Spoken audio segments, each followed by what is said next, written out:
Okay, welcome back to my studio. This is part of my Loosen Up Your Painting Tips series. I'm going to look at ways that you can break some of the bad habits if you have one for tight painting and you're trying to get out of that rut but don't know how. I'm going to look at various ways to go about this. And what I'm going to look at in this lesson is simply how to prepare your painting before you actually start the main event. And we're going to get into doing things like a sketch before you actually start the painting. Now, the sketches can be done with any materials, but preferably things that make a large mark, like a felt tip marker, or you can even go straight into using a brush. And in this video, I'm going to show you a subject that I'm just trying to get the big shapes and a composition and a structure. So I'm using a large brush on a very small painting surface. In fact, a panel you'll see that is simply there to practice different subjects. So I'm going to go over to that and we're going to start the painting, and by the end of this you'll be able to see how I like to prepare and teach myself how to paint the big shapes with a big brush using lots of paint, and all of those are really essential to get your loose painting going. All right, so let's cross over to the easel and start the painting.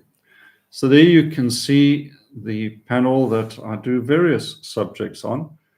I've just made a format for myself. You can draw it out with a pencil and just lay out whatever formats you want: square, portrait, landscape. Very handy way to get a lot of practice studies done. And there you can see the reference. Now, there's no point in trying to do all the little details when you are preparing your painting. So here I've got a large brush. It's number 8, long flat bristle brush. And I'm starting off with painting the big dark shapes. Now you'll remember from any of my lessons or courses that you may have done, I always try to start with the large dark mass shape. In fact, I look for a subject that has good strong darks, because with them I can make the lights really stand out. So we've got this beautiful dark tree on the right hand side, and that is going to offset the lights. But before I get into the light paint, get your dark paint down. The dark paint has got things like ultramarine blue and a bit of cadmium yellow mixed in, perhaps, or cerulean blue, like this little stroke here. I've got cerulean blue, which is just giving me a little cooler, cool sort of shaded color. But there's no white paint in it, and I want to get the white paint for the lights. And you want to get the darks down so you don't mix darks into light paint. So start with the darks where there's a possibility of intermixing your colors. You don't want to get that. So I'm doing a little bit of a halo of light around the tree, and that's simply to emphasize the fact we've got light coming from behind the tree. And now I'm getting into those lights, still actually using very little white paint. It's just lemon yellow, touch of white paint. So the lights get the white paint. The road, simplifying that into a few lines, I've moved to a smaller brush. In this case, it's a size 4. But remember, the painting surface is very small. We're looking at about 10 centimeters to 15 centimeters. So very small, and I can make big marks with the brush. using cool color for the shadows, warmer color for the lights. The sky getting a lot of yellow into the blue. Obviously, there is white paint for the sky. It's the lightest light. That is where the sunlight's coming from, the light source, and it's going to be the lightest light. But because there's a lot of warmth reflected off the fields back into the sky, you can see there's some yellow getting into that sky.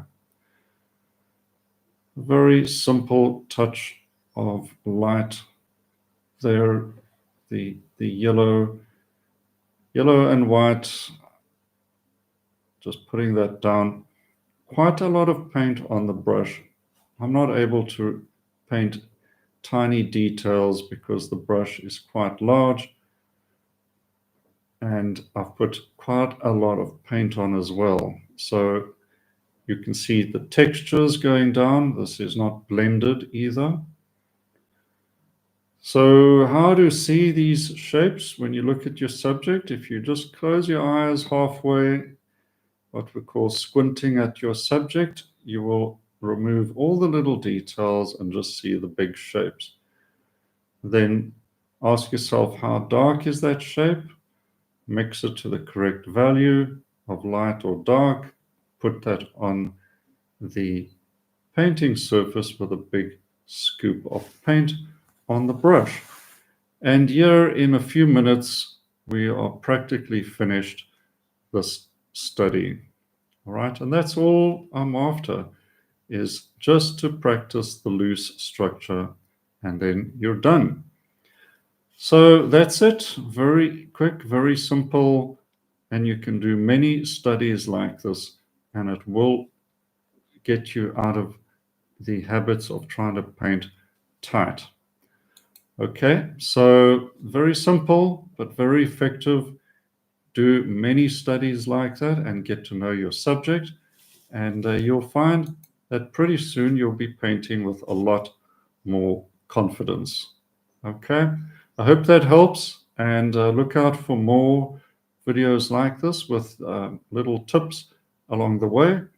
And there's also in the description a giveaway, a PDF guide that you can download with more tips on loose painting as well. All right, good. Until next time, happy painting and cheers for now.